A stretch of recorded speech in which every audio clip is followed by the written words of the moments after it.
Hey guys, it's DC here and welcome to the Daily Hack. So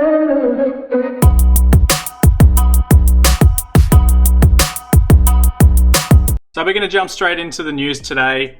Phishing kits, the new bestsellers on the underground market. Phishing kits are the new bestsellers of the underground market, with the number of phishing kits added on the underground forums and their sellers having doubled in 2019 compared to the previous year, revealed by Group IB.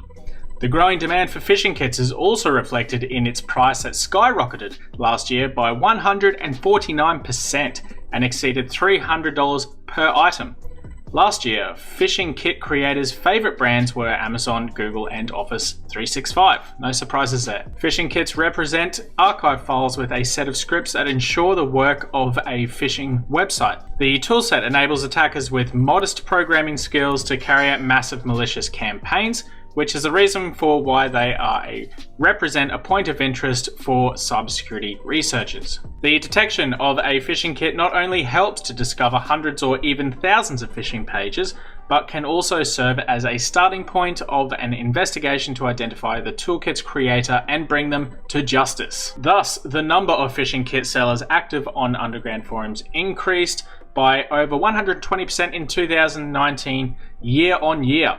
Relatively the same growth showed the number of online ads posted on such web resources. The website goes on to say the price range, how to detect them, different ways of catching these sort of criminals. And it's a pretty interesting article. I'll leave the link in the description. Next article is US victims lose $13 million from COVID-19 related scams. If you do watch these videos, you'll know that a lot of the news recently has been around COVID-19 scams or phishing campaigns, which is pretty much the same thing, I guess, to all of these different people around the world. Apparently, the US has lost $13 million worth, and that's pretty serious. So let's read through the article here. Successful COVID-19 themed fraud attempts perpetrated in the US since the beginning of the year resulted in a little over $13 million losses, the Federal Trade Commission has shared.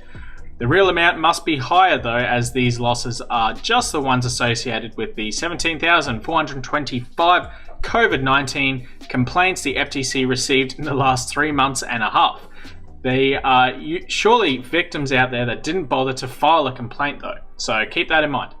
The FTC's latest statistics, despite repeated alerts from a variety of sources, the FBI, the FTC, the FCC, US citizens continue to fall for COVID-19 themed scams. While the number of complaints is highest in the travel vacations category, the FTC noted that the most of these reports were about cancellations and refunds rather than fraud. Scams related to online shopping are also numerous, no shit. But fraud attempts in which fraudsters impersonate various businesses seem the most lucrative. The total loss from 384 reported cases is $1.2 million, which is roughly $3,125 per case. Pretty massive.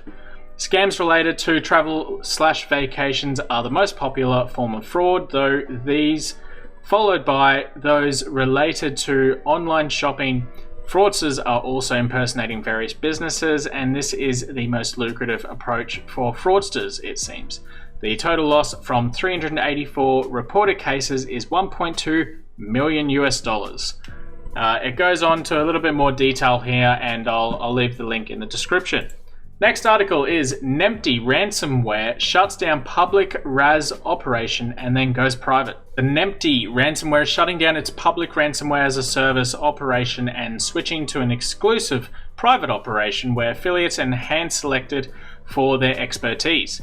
Nempty has historically been a public RAS, which is a service where ransomware operators are in charge of developing the ransomware and payment site, and affiliates then join in to distribute and infect victims. So it's just a marketplace basically. As part of this arrangement, the ransomware operators receive a 30% cut and an affiliate receives 70% of the ransom payments they bought in. After operating since the summer of 2019 and through a mistake that allowed Tesorian to create a decryptor for earlier versions, JS Worm has announced that they are shutting down the public ransomware as a service and making it a private operation instead.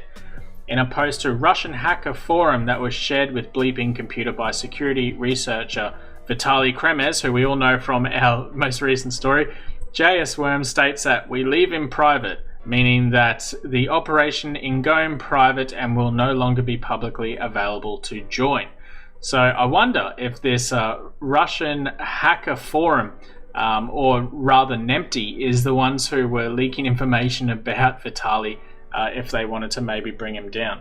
It goes on to say here there's an English version of the message that they left out, and what's likely to happen from all of this, and a little bit more detail into different situations that these guys have gotten themselves into. Onto the TryHackMe leaderboard, and at the moment we have ZT3R1 still in first place, holding on by 5,000 points. Well done, man, that's really good.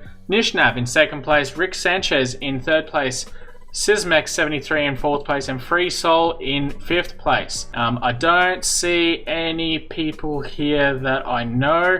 I was hoping that maybe like Sai, my guy, or one of the guys who has been playing along in the King of the Hill competitions that I've been holding would be in here, but they haven't made it into the top 50 yet, but that doesn't mean they won't. Over to the comments section of yesterday's video, we have a question here from One Night. He says, I can't get Fport to show up on my command prompt. Is it better to just learn to use Wireshark, or are they different beasts? Yes, they are different beasts, and yes, you should definitely, if you want to inspect network traffic or packets, learn how to use Wireshark. Wireshark is a very useful tool, especially in network engineering, and some CTFs required as well. It's very fun to learn. It's there's a lot of really cool stuff in here, so yeah, have a look at Wireshark. I would definitely recommend it. There's actually a Wireshark CTF on tryhackme.com, which is based off the Seesaw challenge in 2017 or 18, I can't remember. But yeah, same sort of thing. Give that a look. It's actually a really fun CTF to do. We have another question here from Smit Nayak, who says, hello sir, you are awesome. Thank you.